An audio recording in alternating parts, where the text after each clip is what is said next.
I have to start by saying that I was strongly taken with the remarks that were made yesterday morning, the first speaker, Jeffrey Jacobson, about taking control over your own destiny. I personally identified with it very much, but it also is a good lead-in to my talk today, because as it turns out, for better or for worse, a lot of defense engineers are having to face the very real and practical reality of potentially losing their jobs due to defense downsizing, and they may or may not be prepared for this. And it's more than just looking for a job, it's looking for a new career. And a lot of them are electrical engineers or electronics engineers. So I'm pleased that IEEE, and in particular the PACE organization, is giving attention to the problems faced by your fellow engineers. However, while my remarks are going to deal primarily with defense downsizing, what I'm going to say will really apply to most engineers in any field. I'm going to briefly cover several related topics this morning, including the size and the impact of defense downsizing, the issues faced by the people, some of the solutions to the problem, the implications to all engineers. I'll have a few comments on the government programs dealing with this issue, and I'm going to have some good news on jobs for not only defense people but all engineers. My overall theme is that defense people are a resource that could be better used and helped than they are in the creation of new opportunities for the country and for our economy. Let me start out by showing you the size of the problem. Defense downsizing began in the mid-1980s as the defense spending went down, particularly for procurement and R&D. As you can see, about 2.5 million people have or will lose their jobs due to defense downsizing. It's a lot of people. About 700,000 of them are military. The bulk of those are the enlisted people. 200,000 of them are government civilians. A great number of those are professionals. However, with so much attention and money that has been focused on government layoffs and base closings, a lot of people in the media haven't noticed that almost 2/3 of the lost jobs are coming from industry. And that probably impacts most of the work that you do in PACE. And a great number of these industry people are professionals, and especially engineers. Now, who are these people, and what are the problems and issues that they face? On the good news side, defense people are among the most experienced workers in the United States. They're skilled, they're experienced, and they have a lot to offer, and particularly the engineers. On the other hand, most have been with only one company in one industry in their entire career, and that's defense. That's all they really know. They've only worked for one or two organizations, be it a company, the government, or the military. And most haven't had to look hard for a job during their entire career. If you worked at Rockwell and were laid off, you walked across the street and applied at Hughes. If you were a military officer, you retired and you went to work for General Dynamics. Not so anymore. All of the above are laying off. Also facing the people are misconceptions by many in the commercial world. Defense people many times are thought of as bureaucrats who only know weapons. The media likes to portray the field as the arms industry. It sort of conjures up visions of engineers stuffing dynamite into bomb casings. So this leads to the questions that the defense people face in defense for both engineers and others. And that is basically, can they make the transition? Can they contribute outside of defense? And the answer to these questions is a very definite yes. The next logical question is, how do the people make that happen? That's what we started out to do in 1990 when we formed the National Center for Career Change and I wrote the book. We saw that not enough was being done for defense people. We were founded specifically to help defense and aerospace people move from defense to the non-defense commercial sector. The program was put together as a practical program, not a theoretical one. It was done by both defense and commercial company executives and experts with a very major engineering input. As you said, I'm a double E myself. The key was to know not only the unique capabilities that the people had, but their unique needs in making the transition. But just as importantly, because they didn't know the commercial world, the key was to know what commercial industry required if these people were to make the change. Most of us had made the transition ourselves. I moved from defense to the commercial world some years ago, so we knew that it could be done. Let me show you what we found based on our experience, the extensive testing we did before we put on the program, and now using the program. I'd like to go back to the chart we had before. Number one, we found that almost all defense people, particularly the engineers, have the fundamental education, the fundamental skills, and the experience to make the transition, to meet the needs of commercial industry. Number two, when they present themselves to commercial employers in a way that those employers can appreciate, the employers realize that defense people can meet their needs and that they are appreciated and accepted at commercial companies. Number three, as I'll mention in a minute, there are definitely jobs for defense people outside of defense. And finally, we found that defense people can very definitely be shown what they must do to make the transition. So what are the things that these people have to do to bring a transition about? We found that there are 5 clear steps to making the transition in today's job market. I'm going to show you in a minute how each is accomplished.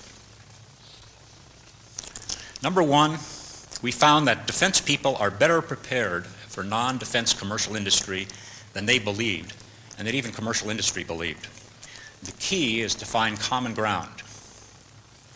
Number two, at the fundamental level, defense people and its engineers have as much to offer as anyone from any industry. 3, if commercial employers can be shown this fundamental capability, they see defense people in a different way than they'd seen them before, and the perceptions disappear. Number 4, the key here is to do homework. Retraining is not required for defense people, just reorienting. That's because while commercial practices may be somewhat different than defense practices, the fundamental knowledge and objectives are the same between the two. The key, again, is to find common ground, and to do that, the people have to do their homework. And finally, generalized resumes sent out by the thousands are not the key in today's job market for any engineer. The key is to adapt what they have to offer each company so that they stand out as someone who belongs at that company.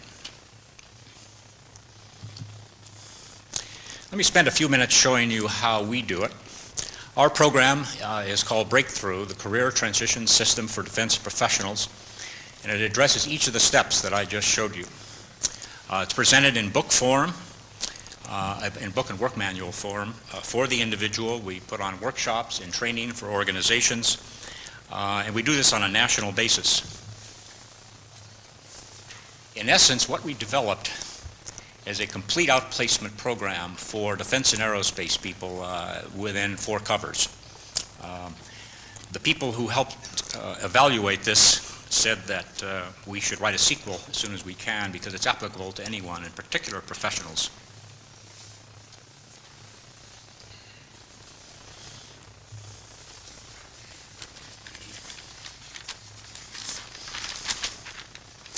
I'm not going to take you through the program in the book, but I'm briefly going to show you some of the tools that we use to open the doors of commercial business for defense people.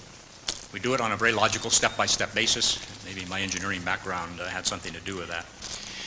We first explain how defense people are better prepared for commercial industry than they think they are.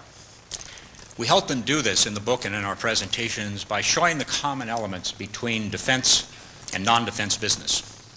Now, at the basic level, this is what commercial companies do. But it's also what defense companies do and what defense organizations do.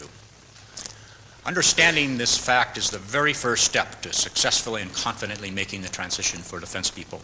A lot of them really don't understand this and are surprised that they are as prepared as they are. Gaining the broad business background that Jeffrey talked about yesterday morning is a key step in understanding and appreciating what this chart says.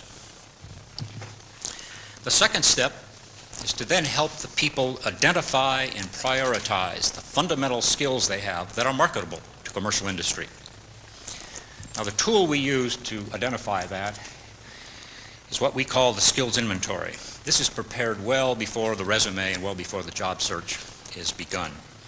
Now here's one for double E's, just as an example. Through a very simple process, what we do is have the engineer identify him or herself with the fundamental skills that he or she uses in doing their work. It's not what they did as a defense engineer. It's what they did as an electrical or an electronics engineer. As you can see, there are no defense terms. We take the individual back to their fundamental self. And much of this information is going to go right on the resume.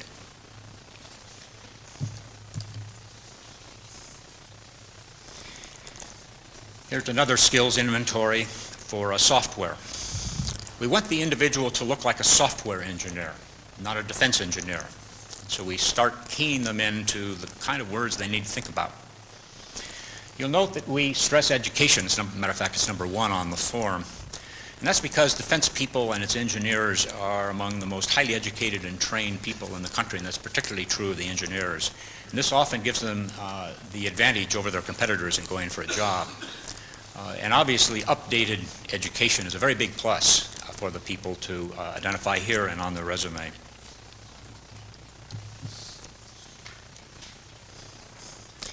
Here is a complete list of the skills inventories. As you can see, about half of them are for technical people and half are for non-technical professionals, so the bottom half.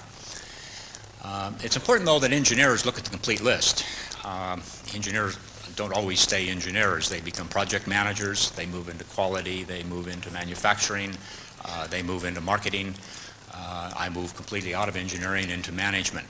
We have a management skills inventory as well. They have to learn to identify all the skills they have that are applicable to the company and the position that they're applying to. Now, the third step of the transition after they've identified what they have to market is to be able to express those skills and the education and the experience in a way that will be quickly understood and appreciated by the commercial companies that they apply to. This is sometimes harder to do for defense people because they haven't had to look for jobs before. To accomplish that, we developed a new resume form that was designed specifically for a career change, and in particular from defense and aerospace. We have found, and from the comments of the commercial employers, though, that it's really applicable to anyone. We tested it extensively before we started with commercial employers because they are the people who are going to be doing the hiring. We wanted to know, would they hire defense people if they could present themselves in the way that we recommended. You might be interested to know that resume screeners, and many of you probably are resume screeners or have somebody do it for you, the screener generally only takes 20 to 30 seconds to screen the resume to decide whether they're going to move on or pass it on to the next person, sometimes less. I saw an article that said that the average is 10 seconds. So the key for the job seeker in that kind of an environment is to be able to very quickly, concisely, and accurately present themselves so that they can be seen as someone who is right for the job and right for the company and is going to stand out over the 100 to 300 or 1,000 other resumes that have been presented. Now here's the resume of an engineer that we took from our files. This is a before version. This is a real person. We changed the name and a few facts to not incriminate him. This is page 1 of a more traditional resume with more or less of a chronology history. Now, as a commercial employer, would you hire this guy? As a commercial employer, would you even take the time to read his resume?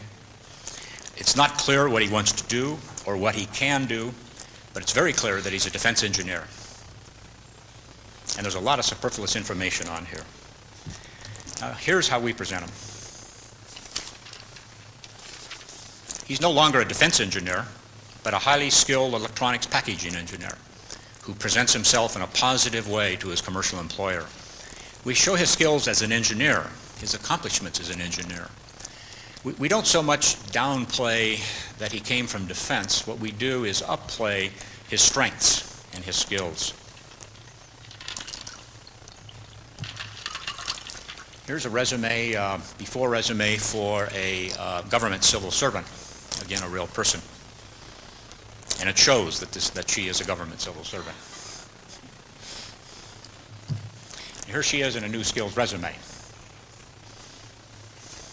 Clearly shows that it's not important where she came from, but what she knows and what she can do. This individual is a manager of a function, and so we start to bring in her management strengths and her management skills.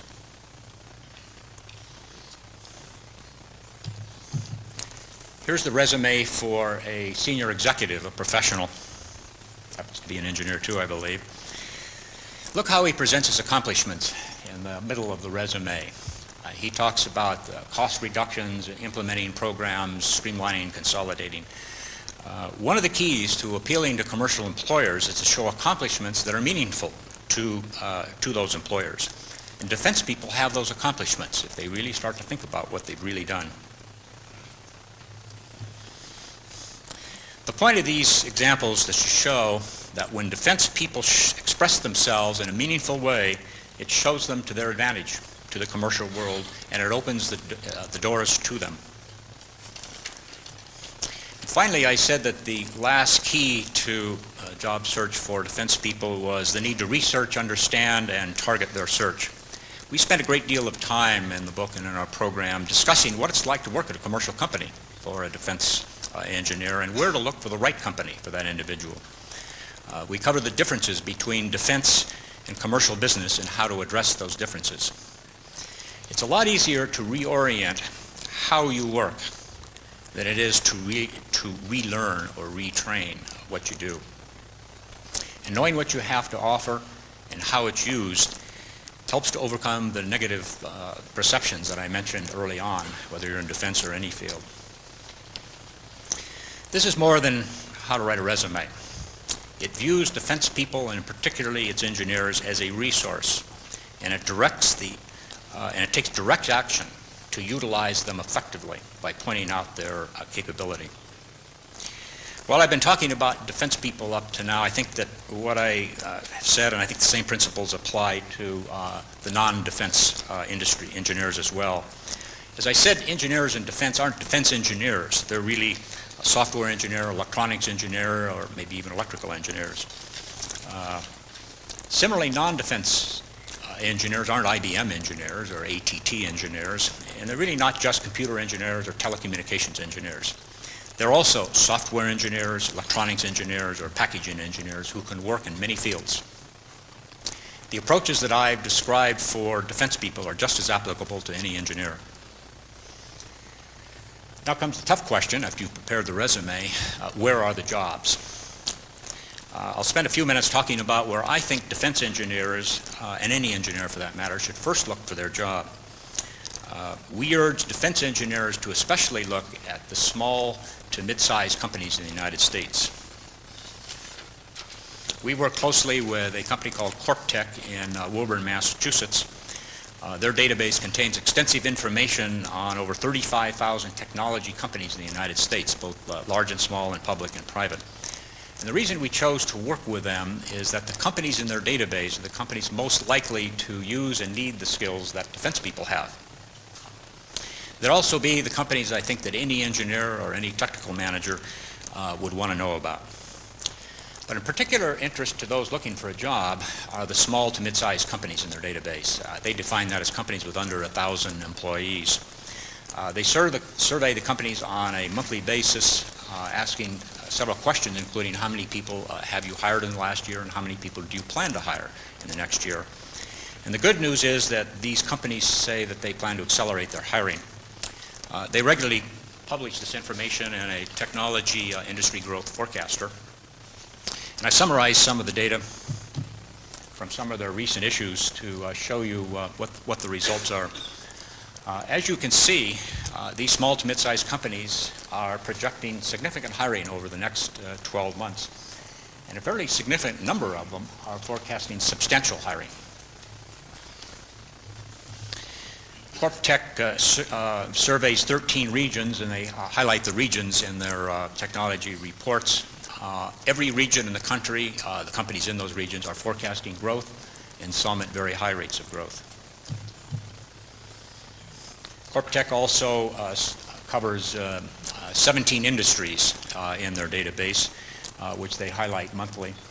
I think the key for defense people, maybe for any engineer, are that the industries that are growing the fastest, for the most part, are the kinds of industries that would be interested in looking at the skills that defense people have.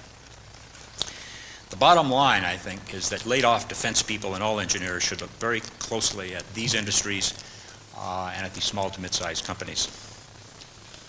I have copies of this forecaster available at the back of the room for you to take if you'd like to take one. I'd like to close with a few comments on today's government programs to help defense people. Wish I had an hour to talk about this one. I mention it because the government is the largest provider of job services for the unemployed, and they may impact your efforts, and they may not be doing a good job. There are a lot of programs and a lot of money is being spent on them, and there are a lot of related technology programs that you're familiar with, defense conversion and the TRP programs.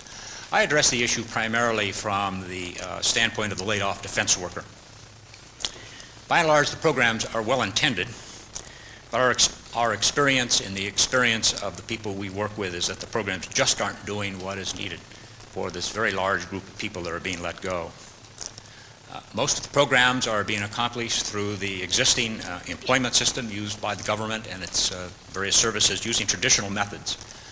By that I mean the emphasis is on learning how to write a traditional resume, interviewing tips, and how to access a local job bulletin board or two. What they really need to know is what to put on the resume, and more importantly, why it needs to go on the resume. That's the practical advice that's missing for defense people today. I've talked to a lot of groups, and I talked to one recently at a military base that's closing near our office in San Francisco. It was a large group of people, mostly engineers, who were unhappy with the help they were getting, and they were particularly confused on the resume assistance they were getting. After some questions, I found out that the chief resume counselor at this base of 5,000 with about 1,000 engineers was a government civilian who'd been a welder for the government for 28 years, had never worked in commercial industry, and he was their resume advisor.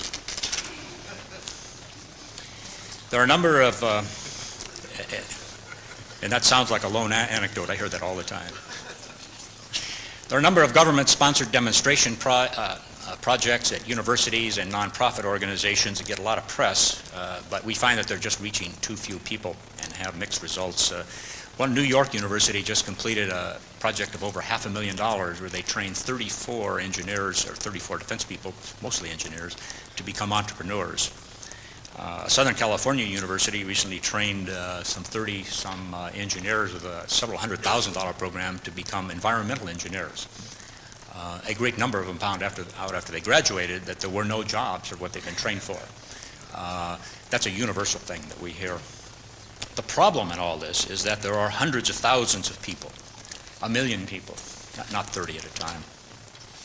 I think that the most graphic illustration to describe the problems of today's government-run programs is an article that I saw recently in a San Francisco Bay Area paper, and it said that only 50% of defense industry workers who filed for unemployment in 1989 had found a job by the end of 1992. And this is for a broad cross-section of the counties there. They found that defense workers had the hardest time of any class of workers finding a new job. I think the reason that this is the case was in the very next paragraph of the article.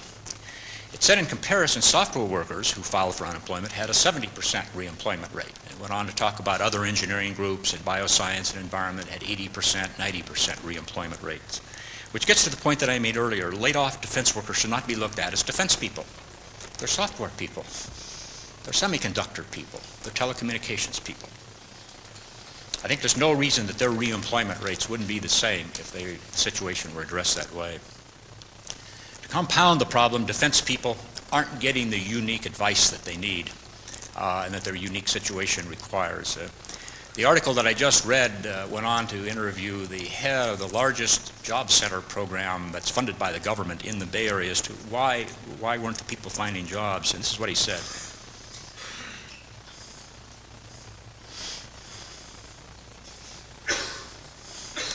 Now, the good news of this statement is that it's not true. The bad news is that the people helping defense people find jobs think it's true. Without a positive confidence-building program, I'm not surprised they're only getting a 50% reemployment rate from defense people. Now, let me tell you what I think, what we think, and more importantly, what the people tell us after they have gone through a reorientation approach such as our program, rather than the traditional government-funded program. And these are the people that have used our program.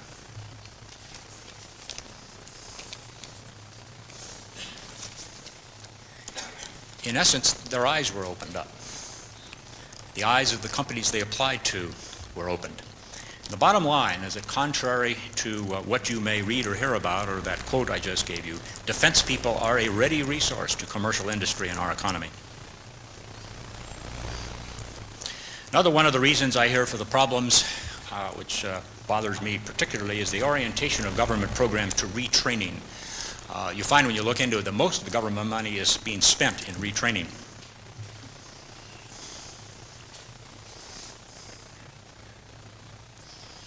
A Lockheed engineer up in the Bay Area recently told us, this is a Lockheed engineer before they merged with Martin as well, he told us his experience when he talked to his local government-funded job assistance center. And they very sadly told him that they really couldn't help him too much because they didn't have any retraining for him. The engineer told him he didn't want retraining, he wanted to stay in his current engineering field. The truth is, he didn't need retraining. He only needed reorienting to a new industry. Another government program, of course, is the Defense Conversion Program. I was talking to somebody at breakfast about that. This is aimed, of course, primarily at defense companies, but its impact in the long term is related to jobs for defense people. There are a lot of pros and cons that have been expressed about defense conversion, and I have thoughts of my own, but my interest is primarily in its impact on helping today's unemployed defense worker. It's sort of like the last chart. Unfortunately, defense conversion is not really a solution to the problem of unemployment for defense people. When it's effective, if it can be, it usually will take many years before the employment benefits are felt, 5 to 7 years if you're lucky. And the laid-off defense worker is long gone before that 5 to 7 years is gone. And the numbers that are being spent are only a drop in the bucket to the hundreds of thousands and tens of billions of dollars that are being cut from defense. It's a question of priorities. At the bottom line, too many of today's programs are helping everyone except the unemployed defense worker. So what should the government do, and what can you do in PACE to help? I think that a big positive can come from all of the downsizing dilemma if it's viewed as an opportunity to re-employ some talented people. First, I have to say the best job creation tool, bar none, is a good and growing economy, and that's really where the money should be spent instead of some of these fancy programs. But tied to that should be programs to get defense people back into the economy faster. I recommend that we and you look upon defense people, particularly the engineers, as a resource to the country and its technology advancement, not a hopeless unemployment burden, as you saw in that previous quote. You should make the first priority getting the people jobs doing what they already do best and have spent a career learning and doing, not retrain them. I think you should approach their unique needs and capability and understand that they do have both. The program should be developed based on knowing that the people can make the transition if they're shown how. In essence, they should be reoriented. You should better address the job opportunities. Help the people seek out the jobs that aren't listed on the jobs bulletin board. Show them that there are jobs out there similar to the ones I talked about before. And finally, and I don't know what I or you can do about it, but I think the money should be directed, should be better directed, particularly by the government. The $500,000 that university spent training 30 people could have helped thousands of people find a job. By redirecting the approach, I think that we can turn this problem into an opportunity for the engineering community, because there is a resource out there.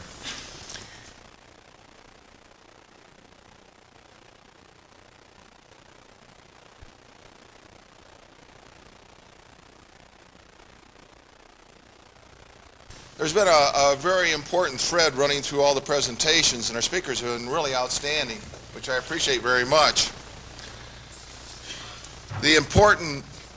One set of the important threads that are moving through all this has to deal with the economy and being employed. A lot of what they said have been very helpful, I'm sure, to you. personally. And also will be very helpful as you go back to your various sections and try and spread some messages. You've heard me talk a lot about the engineers as a resource. Very briefly, you are probably placed to be most beneficial to getting across the message that engineers are a resource. I think until we get that change, it's going to be too easy to lay off engineers to increase the fourth quarter profits.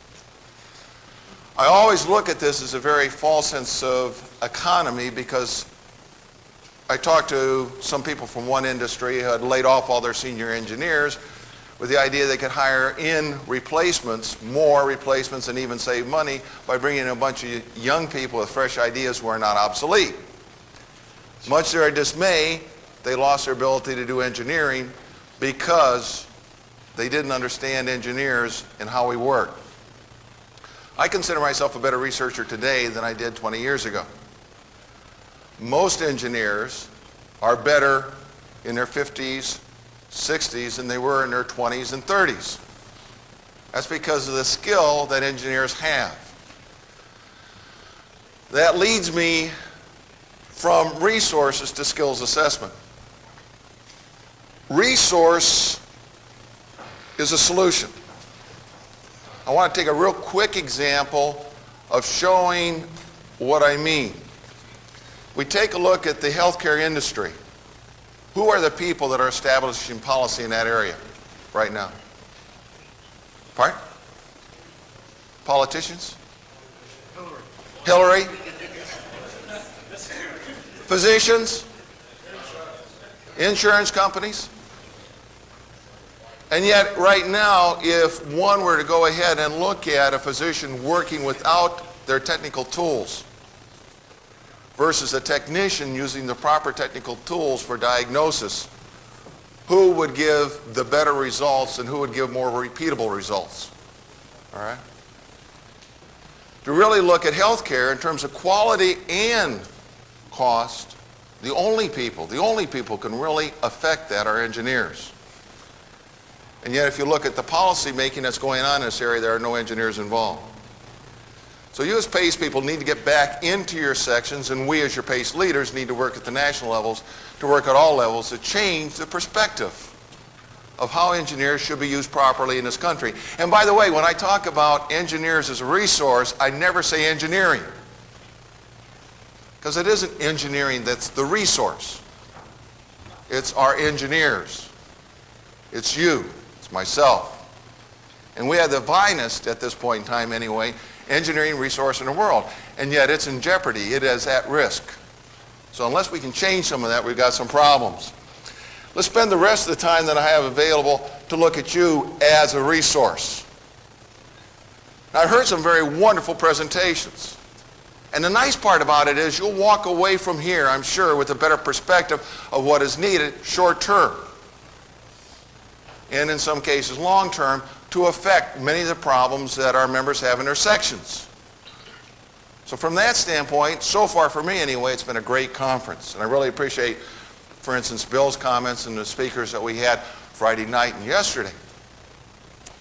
Very much on target, very helpful, very informative. Some of my ideas, in fact, about things changed, some of my perspectives.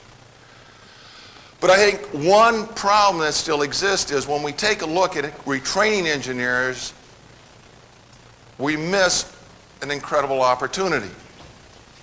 And that is, what skills do you really need help with?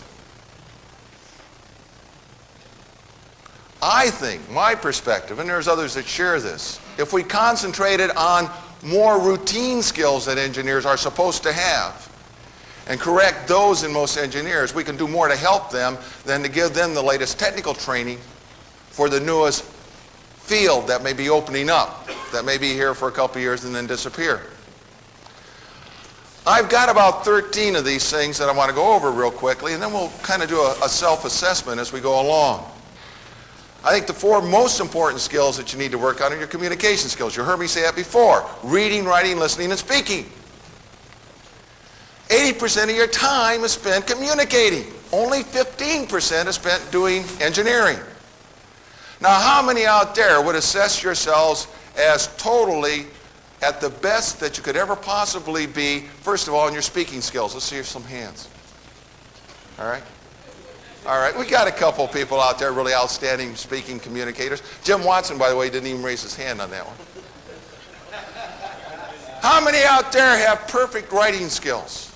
All right, we got Bob Bellinger out here in the audience someplace. He might be able to raise his hands. We got Herb Heller back there, raised his hand, a couple others. How many out there have perfect listening skills? How many are listening right now?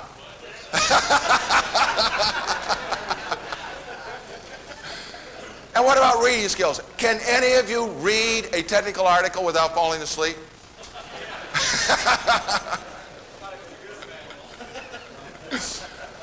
All right.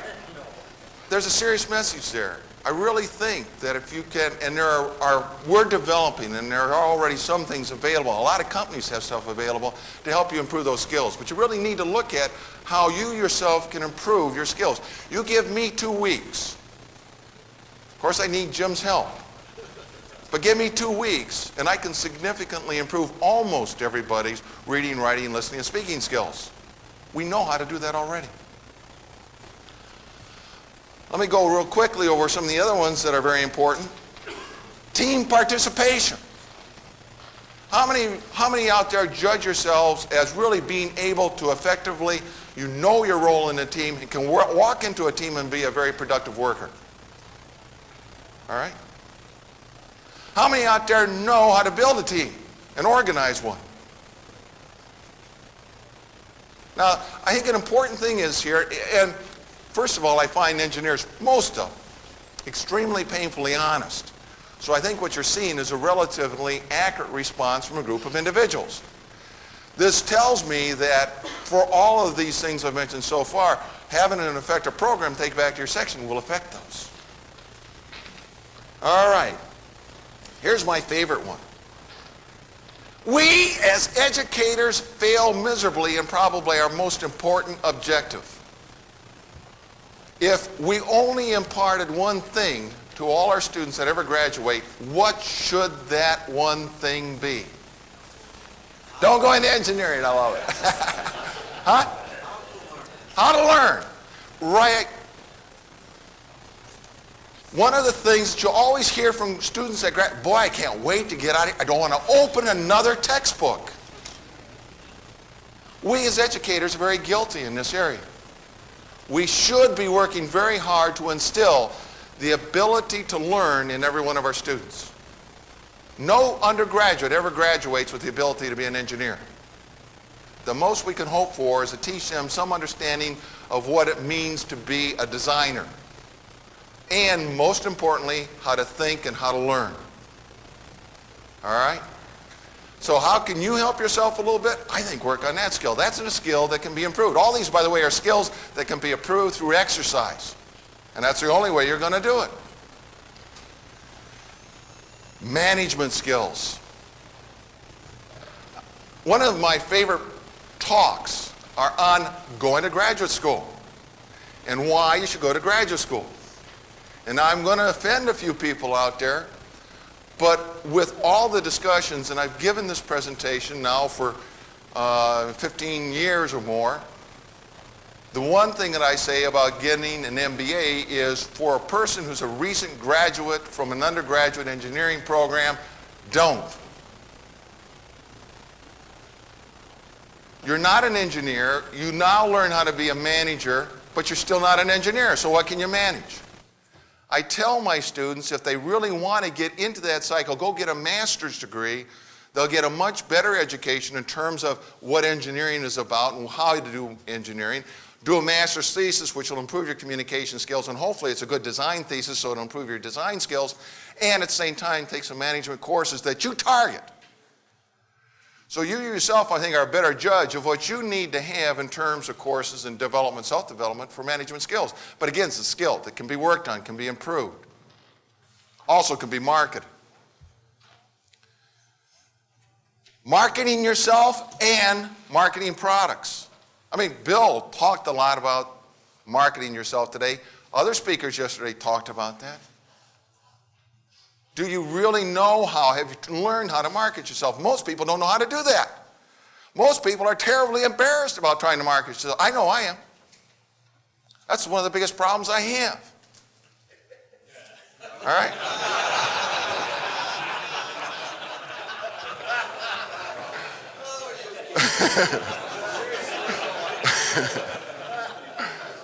And what about products? What is your most valuable product when you're a person working in an industry?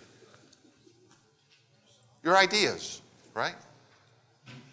How many of you know how to go and sell your boss that he needs to support your ideas?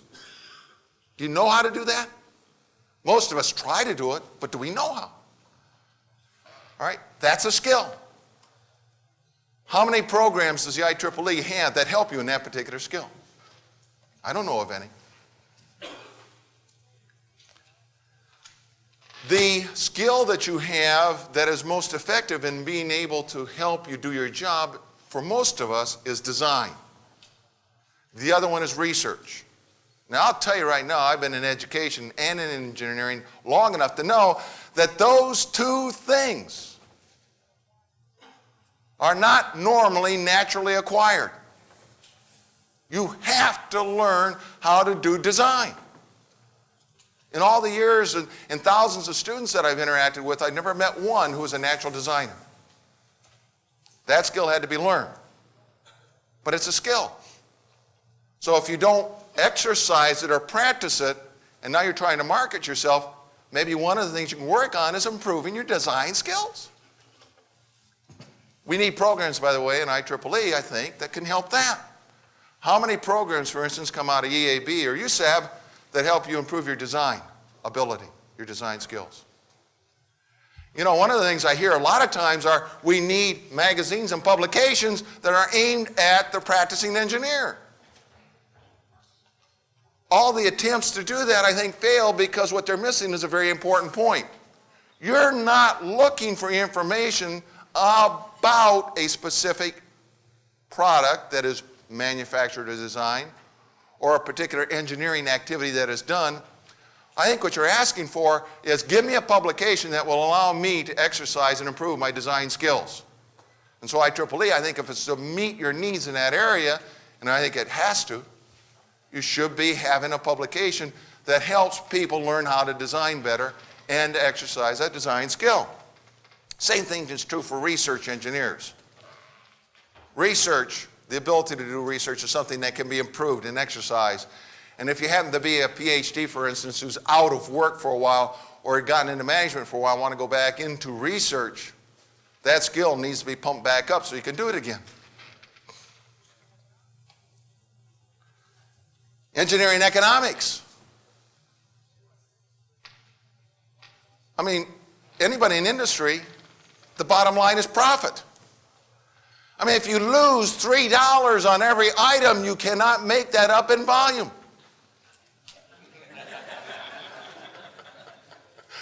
So engineering economics is a very important part of our field. And yet, how many courses, for instance, do we have that are easily available to you that may help you with some of those fundamentals?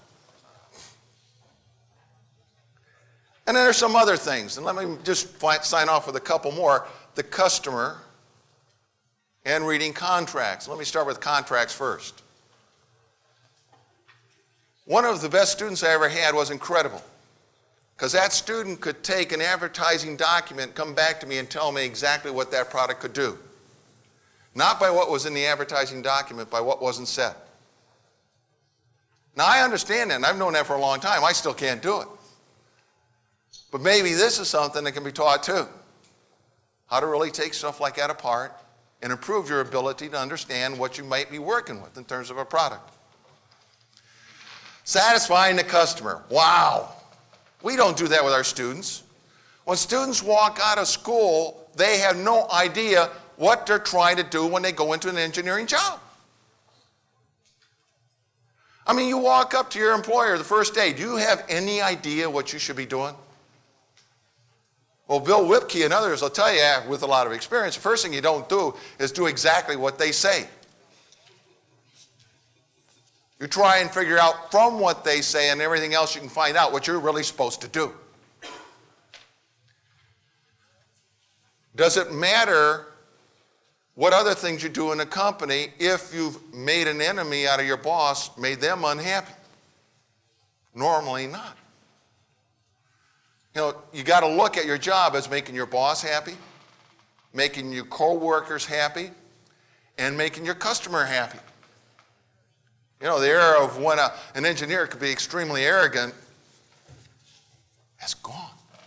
That doesn't exist.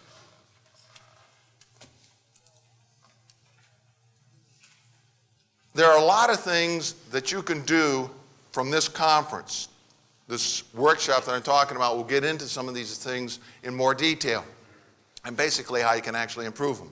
That can be taken back to you. We're developing programs that will hopefully help you in this area, and one of those is the Impact Program. Jim Watson will talk about that a little bit later too in the skills program. We're also trying to develop a skills assessment program where you can actually judge yourself in the areas that I mentioned and how to make improvements. I'm also trying to work with organizations at the federal government level to help us develop programs where we can actually use the IEEE and universities to develop programs to help you with improving these skills that I talked about. Very sadly neglected area, an area which we've already had some success with some experimental programs, especially in the reading, writing, listening, speaking areas. So those are things that are important that we will be doing, some of those that you'll be able to take back with you at the end of this conference to the sections. Let me close in saying that skill improvement, marketing yourself, other things that have been said this weekend are extremely important to you and important to your membership. These will help us with near-term solutions, and if we can do a lot in the areas of skills assessment, we can also hopefully help somewhat with the long-term solution. But the engineers as a resource is probably the most critical idea that we need to get across to help enhance the image and how the federal government, society, and everybody else works with us. Thank you very much for your kind attention. Have a great rest of the conference.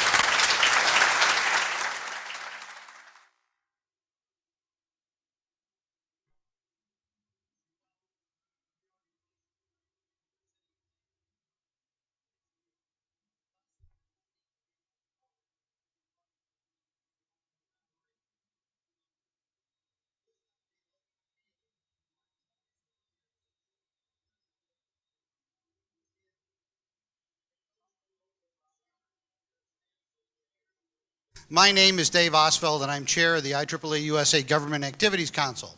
I'd like to welcome you to its last plenary session ever. As you know, in the reorganization of IEEE-USA, GAC will not exist next year. Thus, there is no need for me to report with regard to its activities and ongoing operations, because it doesn't have any. This left me an open field for my choice of plenary session and workshops for the PACE conference this year. I have noticed a growing concern with the status of engineers and their employability in the ensuing decade. For many, a difficult employment time will be faced in the near term. This sort of reminds me, I'm a lawyer instead of an engineer. I used to be an engineer, but now I'm a lawyer. Please, no hisses from the audience, makes me feel bad. And our firm also does a lot of tax work, which has given me a minority group that I can lambast that nobody really cares about, and I have never seen a protest on lambasting. So I will tell you the story of Sam, the Internal Revenue Service agent, who was hit by an accountant booked by somebody who was furious with him, and he has to retire to New York City, where he lives on his modest pension. And he gets sick, and poor old Sam, he doesn't know what to do. He either can pay his rent or he can pay his doctor. He figures it's better to live than to pay his rent. He pays his doctor, he gets well, and now he's behind on his rent, and they're going to throw him out. Well, Sam doesn't really have any recourse. There's nobody to go to get extra money or anything who wants an out-of-work Internal Revenue Service agent. So he has only one recourse. He prays to God. He says, God, it's me, Sam. I was a good Internal Revenue Service agent. I never threw an orphan out ever, or a widow, no matter what their husbands did. Let me win the New York lottery just once. It'll take care of everything. Week goes by, no winner, Sam, in the New York lottery.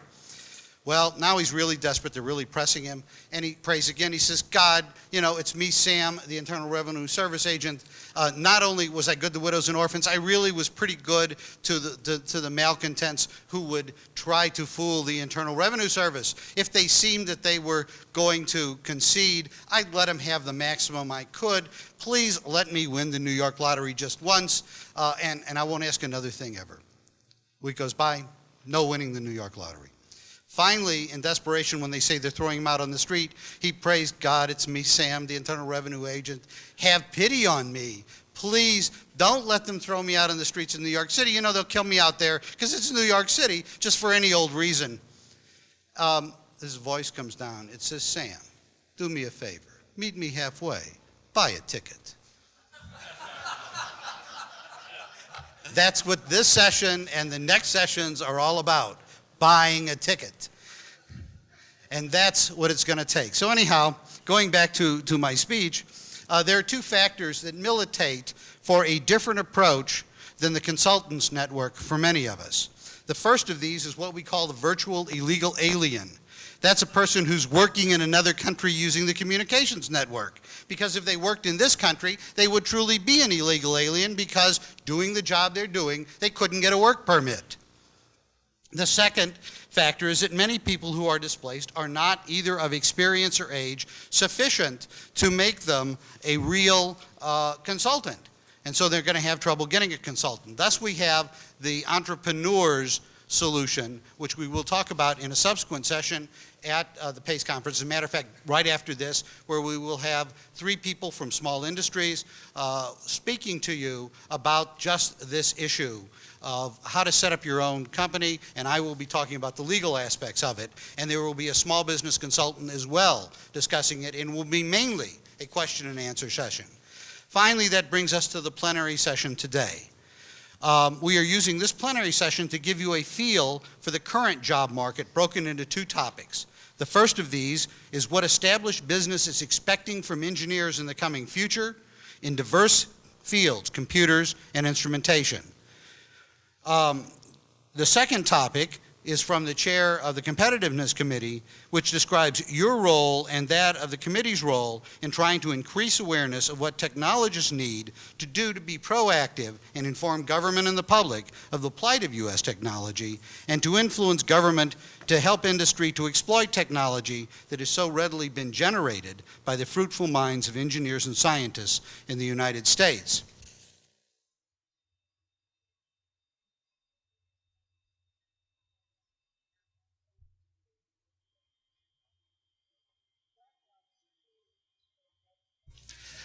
The background to the subject I wanted to cover started with the fact that the topic is of great interest to me. And IBM has recently created a group which is entitled the IBM Academy of Technology, which has as members 200 of IBM's leading engineers and scientists, and I happen to be a member of that academy. And the steering council of that academy was also interested in this topic to see what we could do to influence our engineers in IBM and scientists in terms of giving them some guidance as to what are our modern day expectations from them. The agenda I'll follow, which is on the next chart, is to take you to the source questions, acknowledge the contributions of people who generated the ideas, and then I'll go into the body of the talk represented by the last 4 subjects: the environment we face, the priorities we face, and then talk about the expectations and the actions that we as leaders can take to stimulate the right development for our engineers. Let me start out with the source questions. We basically are trying to address what is our expectation of the technical leader in the modern IBM.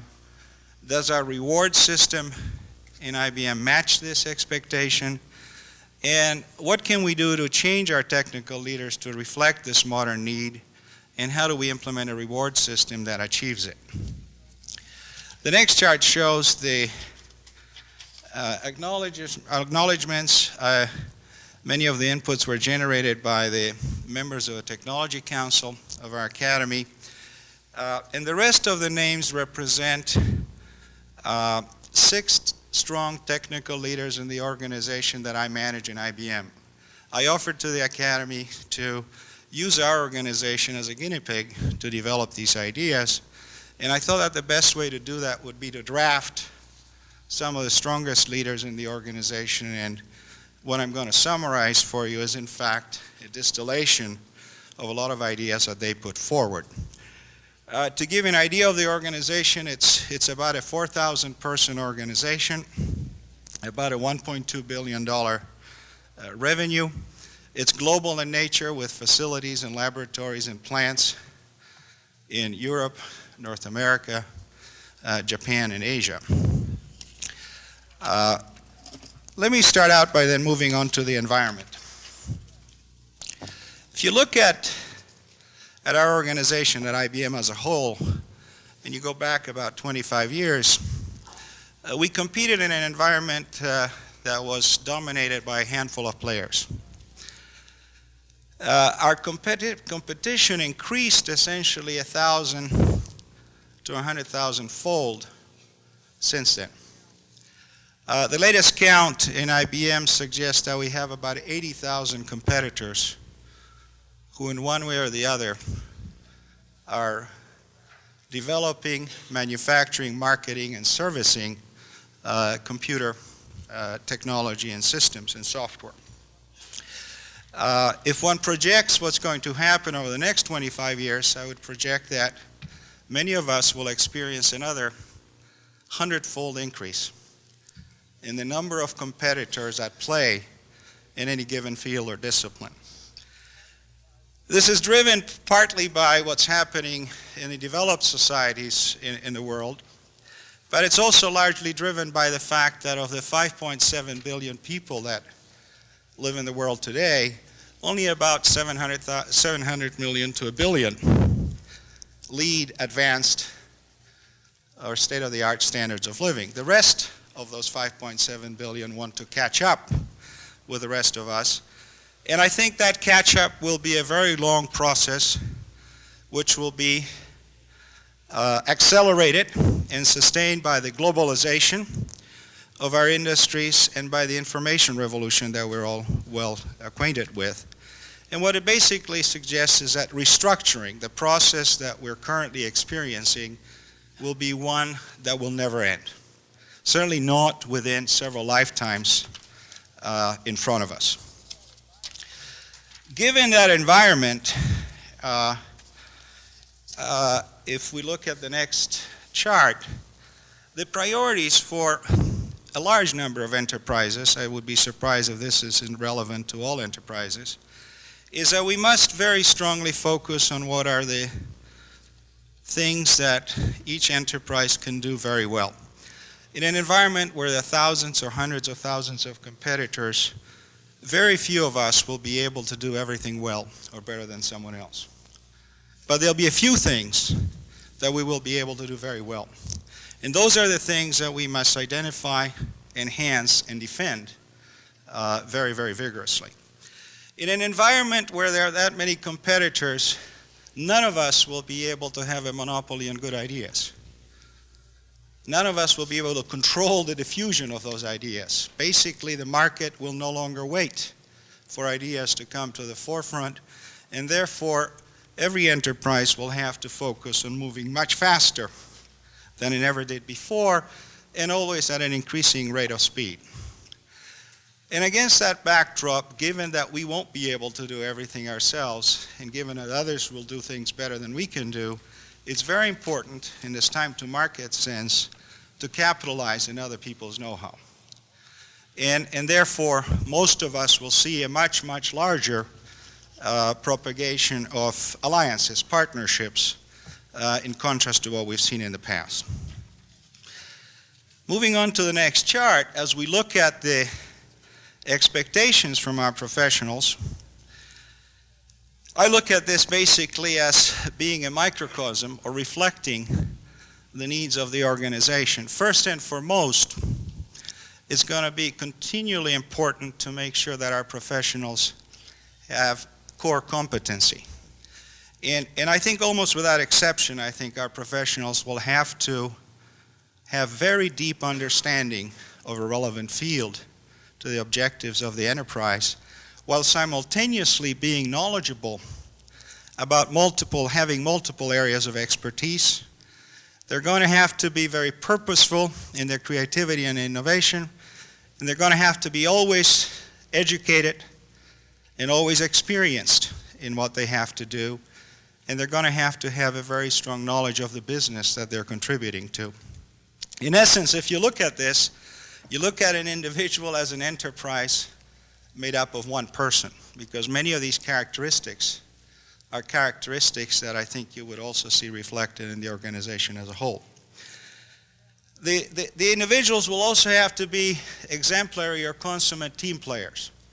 As you will read in the article in the Fortune magazine, the concept of task-oriented jobs is going to continue to disappear, and what we're going to see is a movement towards concepts which have to make a contribution to the success of a given endeavor, and those contributions will principally come through teams that are dedicated to various accomplishments, and the role, therefore, of having to be a strong player, team player, a very strong communicator, is going to be of paramount importance.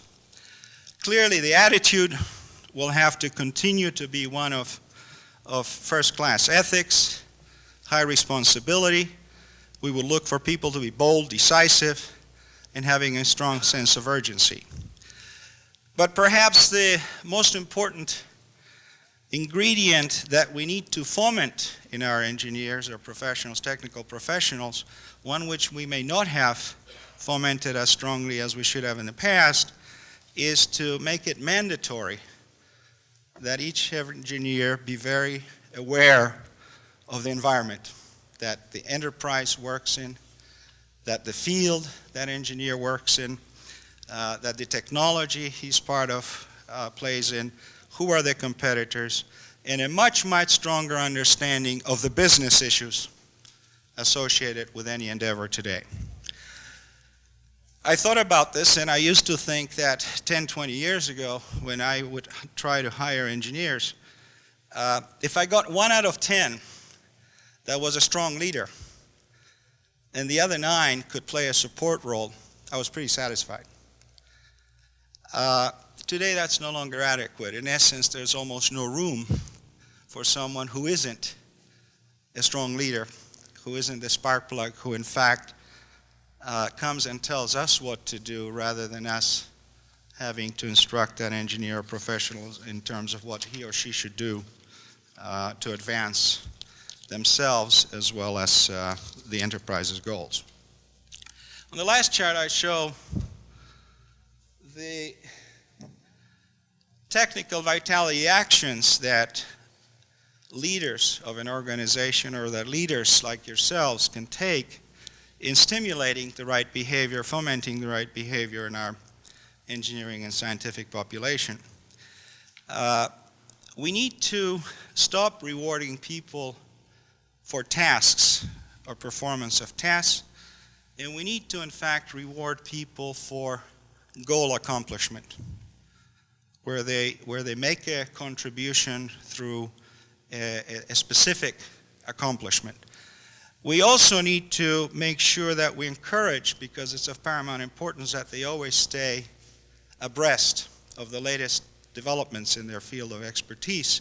So a much stronger focus on meaningful education. Many times we have spent a lot of money on fomenting education, but we may not have been as smart as we should have been in making sure that the education took place in the right areas. We also need to make sure that that individual is encouraged and incented to stay well connected to all the activities relevant to his or her professional development, and therefore the encouragement of publication, attendance to seminars, conferences, symposia, and membership in professional societies will be more important than ever before to make sure that we maximize the chance that they stay well wired into the environment in which they need to work.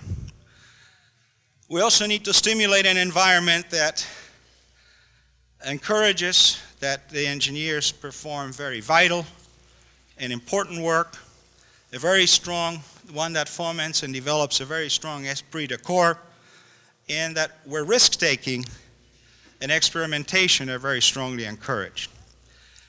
And the last circle, entitled management, if one wants to be jovial about it, is to make sure that middle management gets out of the way of allowing the engineers to perform. The role of management needs to change. It'll be more important than ever before that management lead by example, that basically management play the role of a coach rather than an administrator, that management communicate clear and consistent visions and goals, that they in fact drive very strongly a customer-centered philosophy, that they foster employee and company partnership, and that they continually measure progress in these areas to make sure that we're not amiss in both stimulating the right mode of behavior and rewarding it in a way that will maximize the evolution of that behavior. So those are the thoughts that we developed, and I'm thankful to the organizers of the session for allowing me to share them with you.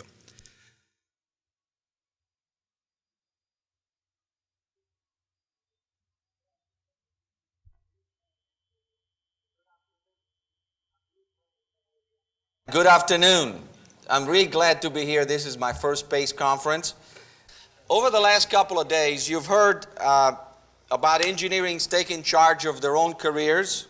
You've heard of opportunities in technology, global economies and their effect on engineering employment, and professional vitality and so forth. Well, I am concerned, and I've been concerned for some time, because of the trend in engineering employment. But perhaps unlike many of you, my concern is more than the concern of an engineer. I am concerned for our company, and I'm concerned for the country, because I think that product development occurring quickly and efficiently is more than ever today the way that companies can survive. With product time in the market and life in the market approaching months. I remember a year or two ago, Motorola introduced a cellular phone that was the lightest in the world, and about 4 months later introduced another one that was half as heavy. They obsoleted their own product. It's quite easy, although if you have tried as an entrepreneur to do that, you don't think so, but there are people that can get money for development in Wall Street. There are venture capitalists, there are bankers. However, there is only one group of people that can turn that paper into products, and that's the engineers. In our company, we're in the process of kind of redefining the role of engineers. We think they're very important, but we are having problems. We're not re-engineering ourselves. We're not reinventing the enterprise. We don't have departments to do that. Nor we have people to do those things. So what we're doing is using some common sense. And for those of you that are familiar with process control, good old-fashioned feedback. If it works, we keep doing it. If it doesn't work, we stop and do something else. We're a middle-sized company. We employ about 300 people. We sell our products worldwide, primarily Europe and the US. And what I'm going to share with you is from practical experience. First-hand situations that I've been involved with the companies, and the successes, and the learning experience. That's a new euphemism for failures. Webster defined the word engineer as deriving from the old French, ingénieur, and it means to contrive. Well, I, for one, being Italian, prefer to think that it came from the word ingenium, which is a Latin word for creativity, And so I guess what we are as engineers, we are creative politicians. Since the Industrial Revolutions, engineers have played a real vital role in every country, really, where Industrial Revolution was occurring, because we have been involved with improving the standard of living, increasing productivity, providing for the defense of the country, and generally supplying inventions and the intellectual property that has fueled the industry. Engineers started as integrator, who would combine scientific knowledge with practical experience, and they would produce from it useful technology and machinery. Because engineers were expected to be the practitioner of sciences, the schools taught as much theoretical knowledge as practical knowledge. And in fact, in Europe and in this country, engineers, when they went to work for a company, were apprenticed in all phases. If the company had a foundry, electrical engineer would spend some time in a foundry, just so they would understand what was going on. Now, the Japanese still do it. Their graduate engineer in car companies go to the assembly line. They make cars for a period of time. The engineers were generalists in those days, mainly because the body of knowledge was a lot smaller than it is now. Now, I have a simple test that actually comes back from when I was a young engineer in Italy and I went to work for somebody, and the first thing they asked me to do was, can you put the first slide, was to divide a piece of metal into 5 equal parts. So being an engineer, I measured it. It was 21.4 inches, divided, it came out to 4.286. Immediately went to my boss and said, the ruler isn't good enough. It doesn't go to thousands. So he took the ruler and the piece of paper and did that. I learned a lot. To me, that's the difference between a theoretical engineer and an experienced engineer. By the way, the ruler was accurate to 1 inch. Over time, demand grew to apply this body of knowledge that was growing exponentially, and we're saying now it doubles every 5 years or whatever. So the schools responded quite quickly. They said, well, we can't teach these poor guys everything in 5 years or 4 years. So what we're going to do is specialize them. We're only going to teach them one thing. Integrated circuits with 4 legs. And if they have 5 legs, you go to the next class.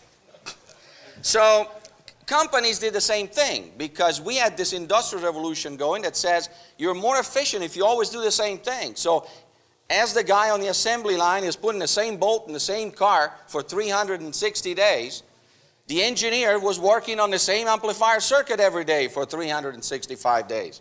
And so we had many departments which specialized in all kinds of things. Well, in today's evolving needs for engineering, and believe me, there is a need for engineering as there always was. We see it. We can't get enough of them. This specialization is clashing with what we need. What was a real efficient way to develop maybe a shuttle or a very large project is now reducing the effectiveness of engineer in industry like ours. I am speaking for middle-sized to small companies. For us, product development is the only thing. We have continuously competitors that are trying to outstrip our product development speed. And so we have to continuously develop products. We can't afford to sit back and say, well, we now have 6 products. A couple of years we'll start developing some more. We have to have at least 2 or 3 product development going at any one time. To do that, we need engineers, but we can't afford 16 departments. So one thing that is interesting, though, is to see that even large companies, as they re-engineer themselves, are ending up with the same kind of needs. What we need is a new type of engineer. Needs to be an engineer that can accomplish multiple tasks. And I think since most of the jobs in engineering being created are that kind of job, it's very important for us to identify what those things are. Unfortunately, there are plenty of engineers around. And as the defense industry shrinks and as companies re-engineer themselves, more engineers are coming on the job market. Not many of them fit what we need. To begin with, we have product development team. We need product development team, where one member is possibly the only permanent member. Everybody else is part-time providing support. So while that member needs to be specialized or at least have in-depth knowledge in one field, if the product development is primarily electronic, he should be an electronic engineer. He needs to know, he or she need to know all the other aspects of product development. They can't concentrate on the amplifiers or the integrated circuits or the digital circuitry. You can turn it off. So they have to also know other disciplines like manufacturing. Can I cast this thing? Do I stamp it? Because there is no time to run the product through all these departments. They will examine it, study it ad infinitum, and come up with solution. So they need to know these things. It turns out, and we have tried that, you'll see it a little later, that a product developed by a specialist, a true specialist, very seldom is really successful in the market. It may be optimized in one or two areas, but it doesn't do what the customer wants. Our primary development is not required to be an expert in all fields, obviously. He still needs to be specialized to know a field well, but he must be able to coordinate the work of the other people on his team, which are many times part-time. To do that, he needs to know what those other people are doing. We get a lot of expertise out of our vendors, consultant. And so there's a lot of things we need to look at in a product: noise immunity, robustness in the field, friendliness to the user, and so forth. So if we specialize a product and develop it optimally for maybe his electronic circuitry, it's still not going to do what the customer wants. He wants something that does something better or costs less than what he had before. Doesn't really care very much what's inside the product. Dr. Taguchi, which is the originator of the Taguchi methods of quality engineering, says, "My feeling is that in the West, engineers in R&D do not know enough about developing their basic technology into actual products and process designs." At MTS, we call that, which is our way we used to develop product, the volleyball game. Can you put slide number 2 on? I hope I didn't mix them up too bad. That's our volleyball game. Two teams play something like volleyball, except there is a wall instead of a net. So team 1 throws the ball, serves, the ball goes over the wall, and then they wait.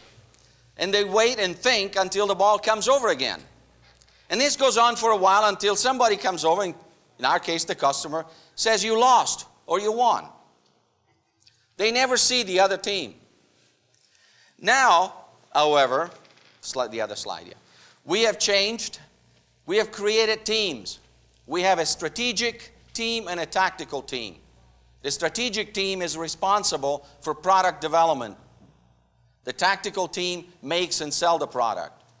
All of the members of that team, at one time or another, are engineers.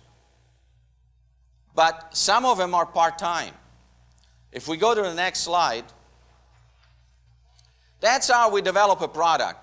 Proposal stage, those are the members of the team. The marketing manager is the guy that really proposes the product. The product is defined, it goes to development. The project engineer, which in our case are generally electrical engineers, they take the team over. They're responsible for everything that goes on that team. They're responsible for the team performance, they're responsible for schedules, they're responsible for the product. Eventually they turn that product over to pre-production and production, but they take the product all the way from the concept to where we've made at least 100 of them. They don't turn it over to manufacturing as we did before in our volleyball game. Product went over, it's done. Came over about a week later and says, no, it's not done. It's not quite ready.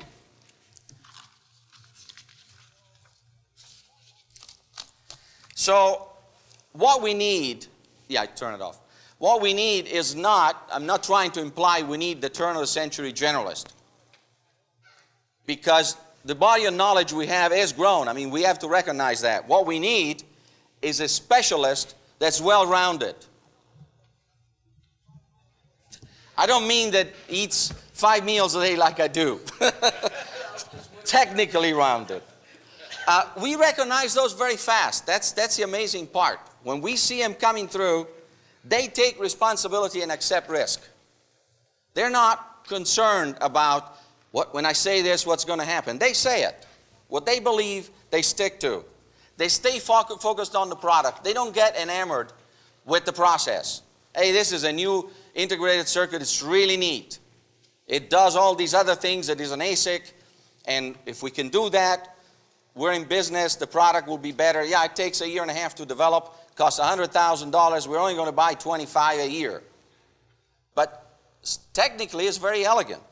They're committed to the success of the team, not necessarily just their own success. Next, we can help the problem by talking to universities and industry.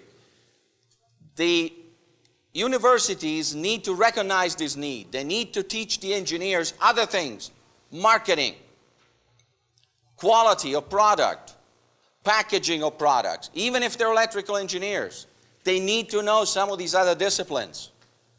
Then when companies hire the engineer, they need to rotate them through. Don't, if you hire an engineer at a high salary, put him out doing a job that warrants a little lower salary. That extra money you're going to spend to make the product is going to come back tenfold on the next product that engineer develops.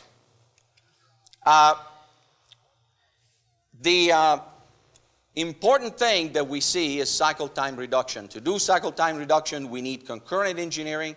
To do concurrent engineering, we need engineers that understand other phases of the project, because they can turn loose of 6 different parts of engineering simultaneously and succeed without knowing a little bit about what it's going to happen. On another front, the engineers that are this well-rounded specialist will be much more able to survive the onslaught, which we think it's coming when the bandwidth is wide enough, from virtually legal aliens. So far, drafting is going abroad, and accounting and other things. It's not very long when the bandwidth is wide enough that we're going to see electrical engineering, circuit design, and a lot of those things go overseas. So the product developer, the management of product development, however, it's not going to be moved because it interacts with the whole organization. So to summarize, we need engineers. We need them more than ever. We need them to continue to make products out of science, out of technology. However, these engineers need to be a different breed. And as the previous speaker said, they don't need to be followers. They all need to be leaders. One engineer is one enterprise. So industry needs to know that. The school needs to know that. But first and foremost, the engineers need to know that.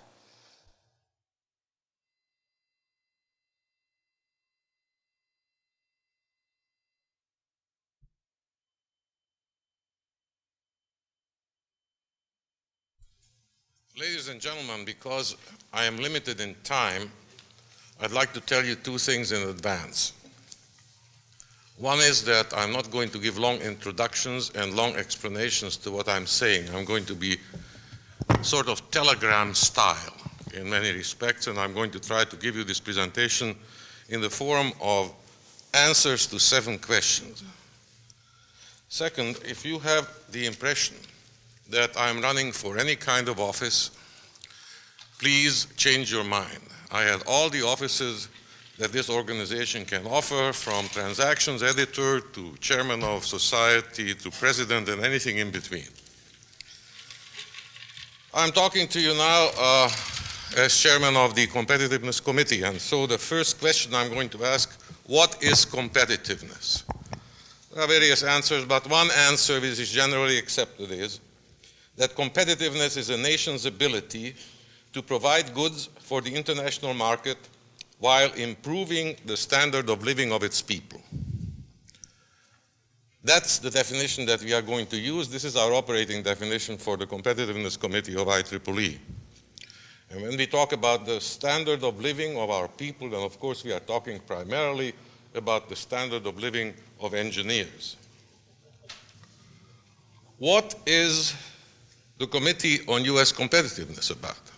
Well, it has a long charter, but the focal point of the IEEE Competitiveness Committee is productivity and innovation. In those areas, we originate IEEE statements, position papers, and so forth. We serve as contacts with other organizations in that area. We review trends, alert the membership and the management of the Institute. We formulate legislative and administrative actions. The third question I'm going to ask and try to answer is, what is our committee doing? Well, we are trying to implement that which I just said a moment ago.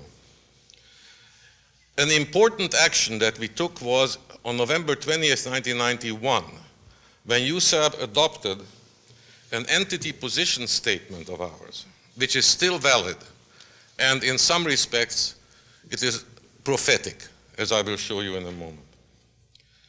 In that position paper, we talked about the importance to improve manufacturing, low-cost manufacturing, refocus R&D, modify antitrust laws, have a realistic trade policy, and so forth. Since that time, we have supported legislation for improved manufacturing. We supported all kinds of legislation, for example, the National Competitiveness Act of 1993. We have been promoting an improved national technology delivery system. We cooperated with other organizations, particularly the AEA, the American Electronics Association, which is an industry association, and with which we have some common, not all, common interests. We used the congressional and executive fellows of the Institute, I believe some rather outstanding people, I believe rather effectively. And we did all that based on an assumption made originally, and that is that US competitiveness is good for and protects the US engineer. Recently, we had to revise our assumptions. We came to the conclusion that US competitiveness, meaning the competitiveness of US companies, as also defined at the beginning, does not protect the US engineer.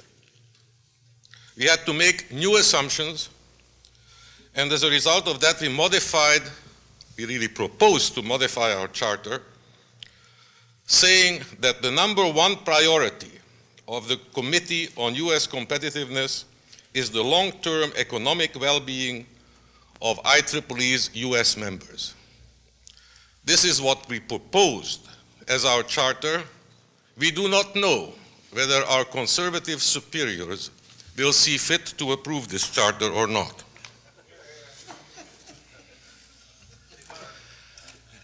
Speaking about, and incidentally, in accordance with that charter, we defined 5 areas that are particularly important and in which jobs could be generated and maintained for US engineers. How about the environment, is my question number 4. I don't want to talk too much about it. You can talk for hours about the understanding that the Reagan and Bush administration have shown for US competitiveness. Of course, they had no understanding. Industrial policy was anathema, and any interference with what they defined the free market, which of course wasn't the free market at all, but with what they defined as the free market, was considered as picking winners, which they didn't want to do. They picked a few losers, incidentally. Since the Clinton administration came about, the atmosphere has changed tremendously. There are some significant improvements in the area of US competitiveness. Budgets were increased, particularly the NIST budget and some other budgets. The Department of Commerce has been given a prominent role, came up with acts, namely the Advanced Civilian Technology Strategy for Jobs and Economic Growth. Probably a very important symbolic step is the establishment of NSTC, the National Science and Technology Council, chaired by the President, and there are numerous initiatives which were introduced, quite a few of which promise to be effective. Some, frankly, don't make any sense. Like, for example, the curing of the national labs and defense conversion, about which you have heard a number of things today. The environment has changed. Indeed, there were progress points in US competitiveness, particularly in recent years. It's like in 1993, the US competitiveness is measured in the standard of living, which in turn is defined as the gross national product divided by the number of inhabitants, has increased 1.9%. US manufacturing productivity has increased 4.2%. US investment in 1993 has increased 11.8%. So it was a good year and things are improving in that respect. However, in many areas, we, the US, are still the last among the G7, the big seven industrial nations. And that includes areas like the long-term growth of the US standard of living, education, worker training, savings and investment, and of course the trade balance. But what is most important, and that which caused us to revise our approach, is the fact that the gap between haves and have-nots in this society is increasing, and that an increasing number of engineers are drifting into the group of have-nots.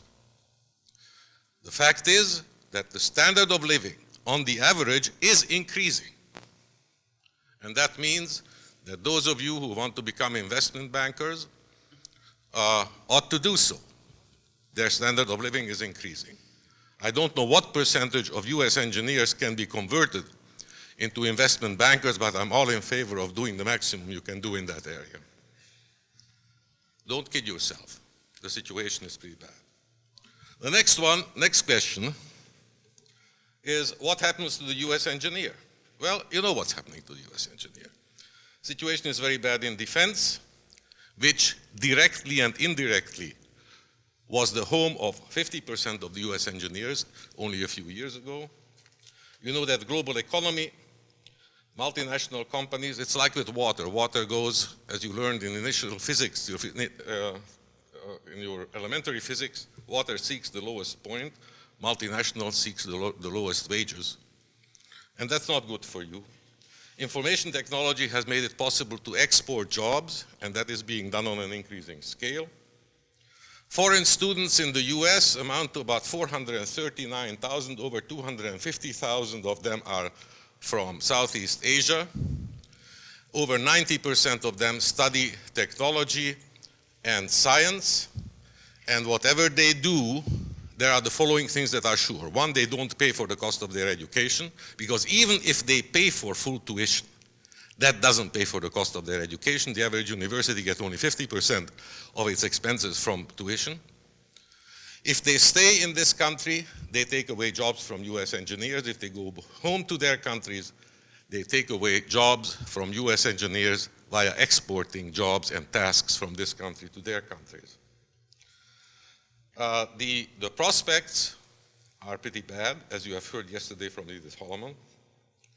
For industry, the words are restructuring, rationalization, downsizing, destructuring, strategic reordering. For engineers, the words are releasing, surplusing, and outplacing. And I guess a few people are being fired, but that word is seldom used.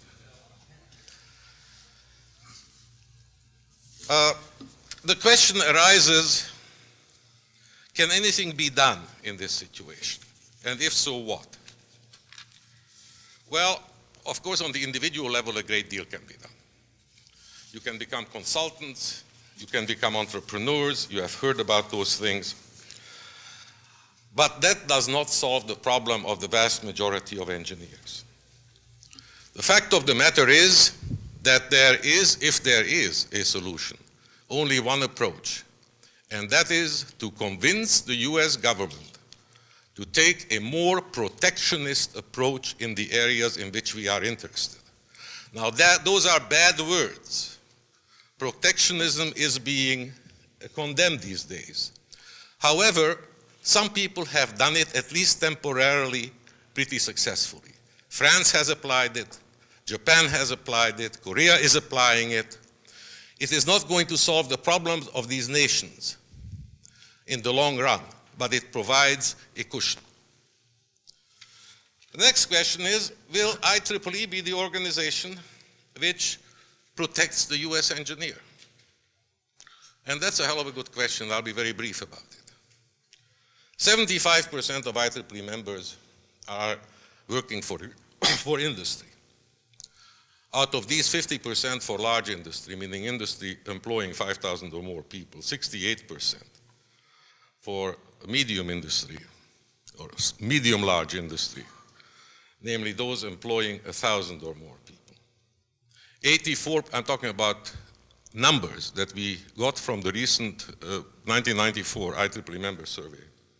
84% of our members are concerned about job security. 84% of our members are concerned about job security.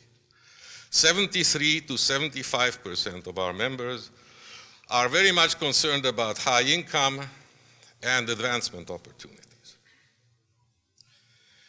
Now the problem is, of course, much broader than IEEE because we have only 250,000 members in this country and there are about 2 million engineers in this country. But what we see with our members is symptomatic. Can IEEE be responsive to these concerns? Well, you have heard some statistics. Let me give you some other statistics. As far as the US members of the IEEE Board of Directors are concerned, none of them are from large companies. None of them are from large companies. They are simply not represented on the board. 8% are from medium companies. 16% are from utilities, which I put into a separate category. And 60%, 15 are from academia. If you talk about the executive committee of IEEE, none of them are from large industry. 2, that is 18%, are from medium and small industry. 1 is from government, and 73% represent the 7% members of IEEE who are working in academia. Ladies and gentlemen, I submit to you that this situation is bizarre. No, it is not bizarre. It is grotesque. And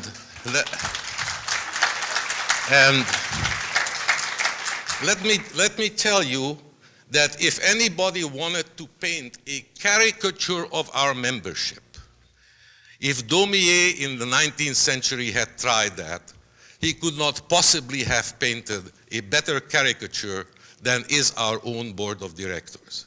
And you understand, I'm not questioning their honesty. All these people are honest. But can they really understand the sufferings, the fears, the humiliations, the problems that the working American engineer is going through today? I leave the answer of that to you. Ladies and gentlemen, I see my chairman wants me to finish, and so I'm just going to say this. Fundamentally, as long as 18% or 20% of you are voting, nothing is going to happen. But if you go back to your constituents and you get them to be really interested in IEEE, then there is nothing that cannot be done. And obviously we want to continue to be an international organization in some sense.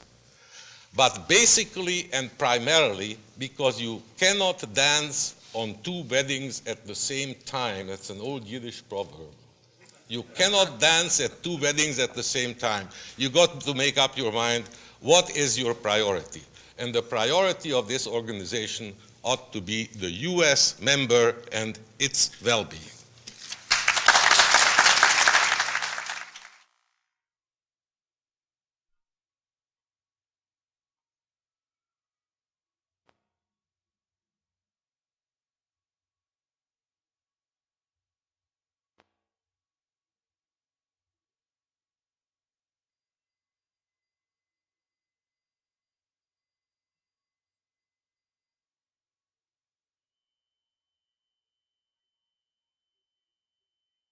I'm honored to be invited to speak to you tonight and to be able to attend your conference. From the list of workshop topics, I can see that you're definitely keeping pace with progress. I was asked to speak to you tonight about globalization. I decided to speak about the information networking in the 90s because that's what's enabling globalization and driving it. So for the next half hour, I'll show you how the evolution of the communications capabilities is changing your lives and changing the world we live in. I'll cover a few examples of businesses in operation today that would have been unheard of 7 or 8 years ago. I know that some people are shocked when they hear that our world is becoming essentially a large community, but the communications people who are here will listen to this talk and will say, well, all of that is really here today. There's nothing really new in what's happening there. So the topic of the talk then is the information networking of the 90s. Information networking is very critical today because information has become the currency of business and it's starting to become the currency of our personal transactions as well. As you are aware, the communications industry is producing the technologies, the products, and the services to enable us to communicate with any person, anytime, anywhere, in any form. You've probably heard those words before. When we say any person, we're talking about anyone from a service person to an executive in a company. We're talking about anyone from the staff of the company to a customer or to our personal friends. In any time, we mean any time of day or night, even if the other person is in another time zone. By anywhere, we mean we can call our neighbor or our friend, whether they're next door at the moment, or whether at this point in time they happen to be perhaps in Hong Kong. Any form means any form of communication, including voice, facsimile, data, or video.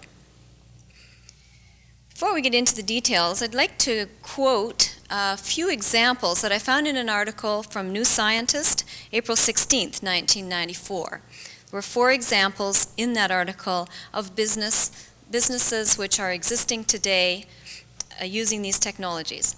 The first example is an example of a new graduate who decided to start a business giving neck massages to executives in their offices. What did she need in order to start her business? Her full expenditure consisted of some facsimile, some letterhead, a few telephone lines, and a pager that could hold multiple messages. Essentially, she doesn't have an office, she just has those capabilities. The second example is an advertisement in a newspaper in England for a DNA enzyme. Now, the company that produces this enzyme is actually located here in Phoenix, and they couldn't afford to open another office in England. So what they did was get a telephone number in England, which is forwarded here to Phoenix, and when anyone calls it, the phone is answered in Phoenix. But the operation is essentially international. Third example, a British consumer company that happens to have a division in Hong Kong. The supervisor for the division elected to stay with his counterparts in England, but this entire staff is located in Hong Kong. The supervisor and his staff are in constant communication. They do this usually by fax. In fact, when the staff have problems or issues that they raise, they can fax them to the supervisor before they go home at night, and while they're sleeping, the supervisor can come up with the answers, fax the answers back for the staff to be able to start working again the next day. The fourth example in the article was an example of an interviewer who decided to write an article on Bill Gates. Upon finding that he couldn't get a hold of him in person, he did the entire interview by email and got good information. I decided instead to elaborate on a more real situation that's closer to me. Like you, I have two bosses. I have my IEEE boss, and I have the one that pays me to do my job. My IEEE boss, the president of Communication Society, lives in Italy. We have 3 vice presidents. Myself from Canada, one of the other vice presidents lives in the United States, and the third one lives in Brazil. The 4 of us communicate frequently on an ongoing basis, and we discuss many issues. In fact, our discussions are usually shared with other members of our Board of Governors, and sometimes we share them with one subset of the board, sometimes another. We do this on an ongoing basis, and we do it by email. It's real-time communication, or close to real-time communication, and we're finding that we discuss probably more issues and better using this media than we did when we had to wait to be in person. Similarly, in my job at work, I've been located in a city which is called Toronto for a number of years, and for the past few years, my boss and most of my staff have been located in another city. Again, with my boss and my staff, I've kept up constant communication. We do this in person, usually when I travel to Ottawa. We do it by voicemail, by email, by fax, whatever medium happens to be handy or most appropriate at the time we use. We're getting so used to doing this that I couldn't tell you, given any issue, whether we discussed it in person or whether we discussed it using one of the other media. This is becoming more and more common in business today. I'd like to give a quote from Dr. Charles Handy, a visiting professor at the London Business School, who said, "It just makes you realize that it's not the exotic stuff, the super highways or whatever, that makes a really big difference all at once. It just gradually takes over." So let's go back and look at the information networking in the 90s. The examples that I just quoted are showing that the first stages of that networking is not only here, but that they're already changing the nature of our work. Let's look at what the information networking capabilities are that are going to enhance our business and our personal lives. First, I'll tell you about the business drivers that will ensure that the global network will be in place. Then I'll cover briefly the communications infrastructure, which will provide the physical capabilities. And finally, we'll look at the impact of the rapid technological advancements are having on the structure of business. We'll look at the attributes that a firm will have to have in order to be able to provide and use the information networking for its own corporate success. First, we'll look at the business drivers. Global competition is shaping our industry today. We can have global competition because we have immediate connectivity via fax, via mobile and portable phones, email, networked computers, networked databases, voicemail, video conferencing, etc. These technologies are dissolving our national boundaries. The second driver is a realization that one company can't do everything. Companies instead have decided to focus on excelling in a few areas, and for the other things they need, they're forming alliances or they're contracting other companies. I'm sure there are many people here from MCI, from AT&T, from Sprint. Ask the people from these US companies whether or not these companies are US companies. A third driver is decentralization. The competition and the alliances are creating a fundamental need for decentralization. And we're talking about decentralization of people, decentralization of management, decentralization of decision-making, of information, and of workplaces. This decentralization need, coupled with the capabilities we have today in computers, in applications, databases, and communications, are driving a huge information explosion. And that explosion is redefining our workplace and starting to redefine our homes. The 1980s were the era of big business. As I said, I live in Canada, and Canada, as you know, is a conservative country. Therefore, if we're in the era of big business, most of us would be working in big business. Let's look at some statistics. The population of Canada is about 25 million people. Some 1992 statistics showed that 3.5 million people in Canada worked at home, not in big business. 2 million household businesses were in existence, and 97% of these employed less than 50 people. There were 2 million telecommuters. In fact, statistics are predicting that by the year 2000, 40% of the people in North America will work at home. So this decentralization then brings not only development changes, but it's also creating a large market for office and telecommunication equipment, and also possibilities for new jobs. As we roll out the products that are required to facilitate decentralization, the job market is expanding. The products are starting to be here now. What we really need now is a tendency for consumers to buy. If we look in the home environment, we can see that tendency is starting with the rapid purchasing of VCRs, PCs, CDs, camcorders, and of course the cellular phones. So the technology is here. What we need to focus on is human factors, ease of deployment, issues in global competition, and the regulatory global facilitation. All right, that covers the business drivers. Let's look at the communications technologies. The communications industry is growing most rapidly in services and products in the interactive multimedia area. I think we understand interactive, and multimedia, of course, is something that makes simultaneous use of more than one medium, whether that medium be voice or data or video. Some examples of services that are starting to be available include home shopping, movies on demand, video games via the network, student multimedia systems, participatory television, remote banking, video phones, remote medical diagnostics, electronic purchasing, travel planning, and many more. These capabilities know no national boundaries. We can use these capabilities, though, to improve our standard of living worldwide. What we need is some strategic vision and also some clear global policies on the implementation. The communications industry must provide both the information networking infrastructure and the telecommunications infrastructure. The information networking infrastructure consists of things that we know or are quickly becoming familiar with, such as the internet, telecommunications, and cable TV. The internet, I think, is something that almost everyone here is familiar with and most people have been using.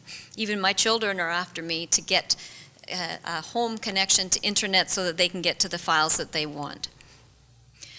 A study by Deloitte and Touche shows that the U.S. market was $800 billion in 1993 just in the provision of information networking services.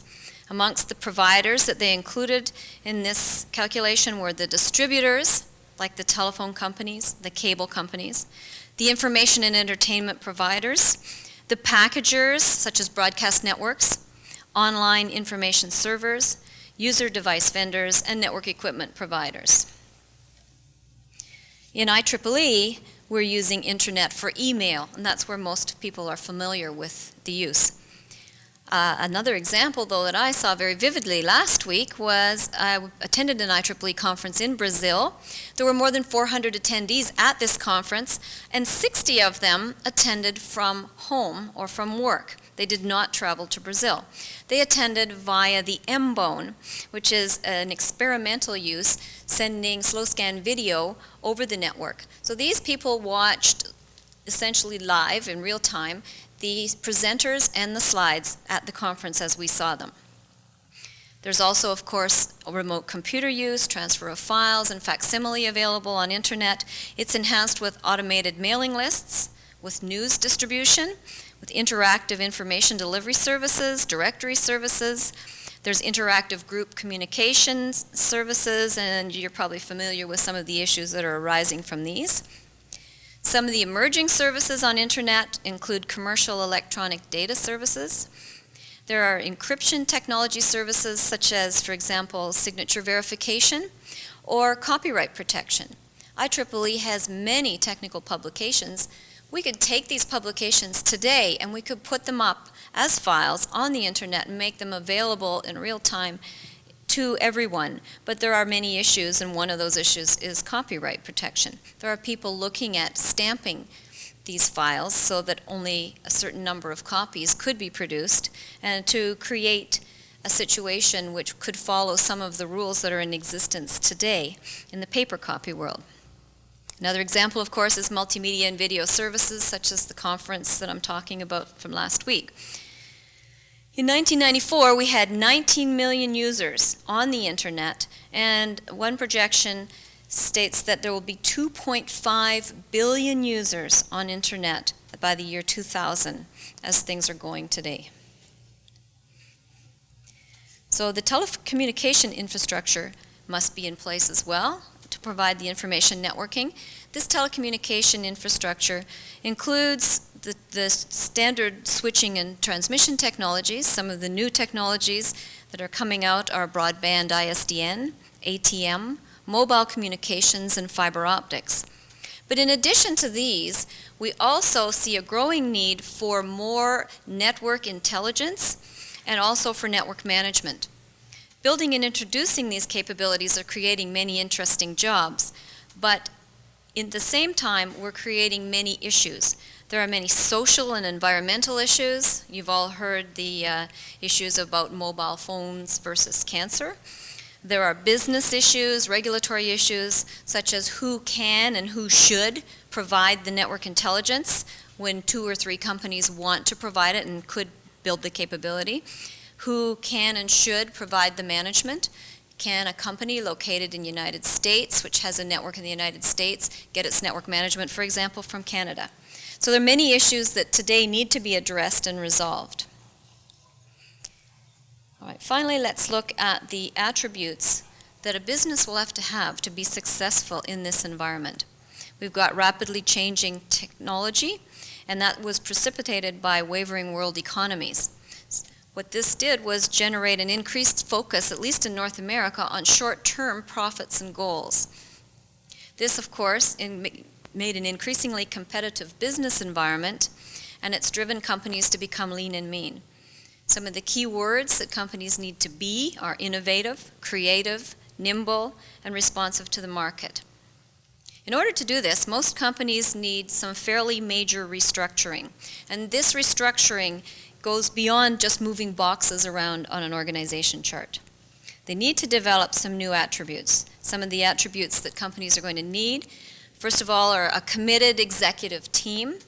That team is the key word here. They need to have a common purpose and provide mutual support. Secondly, they need to focus on process. Not only do they have to define processes, but the processes have to be owned by someone in the company. There needs to be a focus on major areas of business, a focus on clear accountability for every task. A generative learning environment is going to be needed, and I'll talk a little bit about that in a minute. And there also will be need for focus on developing or somehow finding the necessary skills to produce the products. So the executive team has to work together with the employees to define the areas of business, define the processes they're going to use, and define the accountabilities for each of the tasks. The executive team will have to provide strategic direction, coaching, and guidance. Each process that's defined will have to be clearly defined and will have to be simple. But in addition, multiple processes will have to be integrated with each other with no overlaps and no gaps. For example, in my company, we have a process for assessing a proposed new service for development. Anyone can propose a new service, but we want to be able to look at it and decide whether or not it's worth our while to go ahead and try to implement that service. We have another process for looking corporately at the budget and doing some strategic planning on the business that we want to be in and how we want to assign the budget to the businesses that we want to look at. And a third process called portfolio governance looks at the portfolio of products and services that we're developing and tries to decide which of the new products and services do we wish to put into which portfolio and which one do we want to focus these budget numbers into. Of course, those three processes each need to be clearly defined, but they need to be totally integrated and there can't be any overlaps or gaps amongst them. That's an example of what I'm talking about in the integration of processes. Each process has to have an owner because the process has to be structured such that it can allow the organization to grow as the environment changes, since the environment's changing so rapidly. And this is where the organizational learning concept comes into play. It becomes really a key to the success of an organization with rapidly changing environments. Today, we've been able to use adaptive learning, which focuses on solving the problems of the present. But in the future, we're going to need a type of learning called generative learning, which emphasizes continuous experimentation and feedback. This will allow each organization to examine its problem-solving techniques on an ongoing basis. As far as skills go, most companies will find that most of the skills they need are resident in the company, but even though the skills are resident, in a global environment, someone needs to manage and deploy those skills appropriately to the projects. If you have a national company or an international company, some of the skills that the company has available to it are going to be located in another city, in another country perhaps, and this makes the skills essentially invisible to the person looking for resources.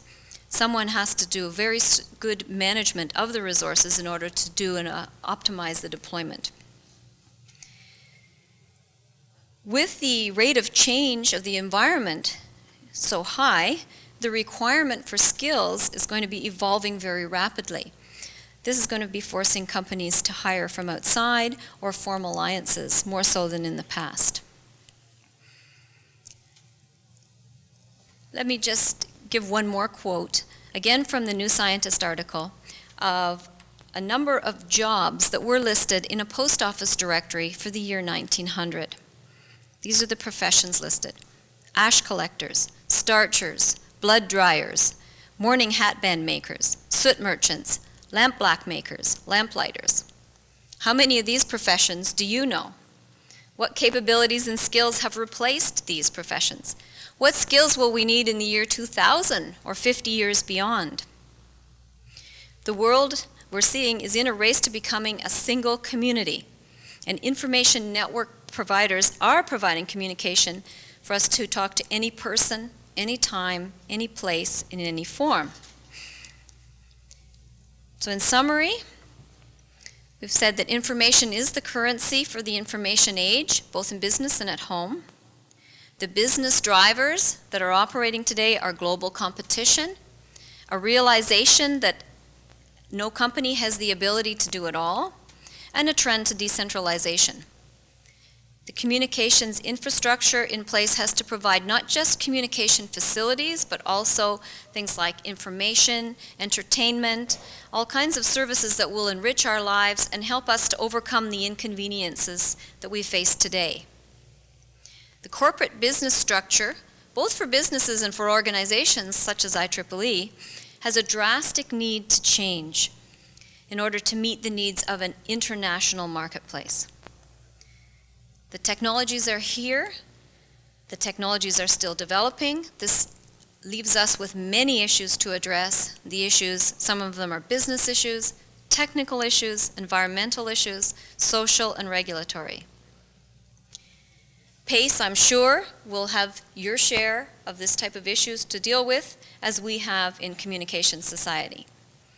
So I challenge you in your professional activities role to become involved in the international resolution of these issues.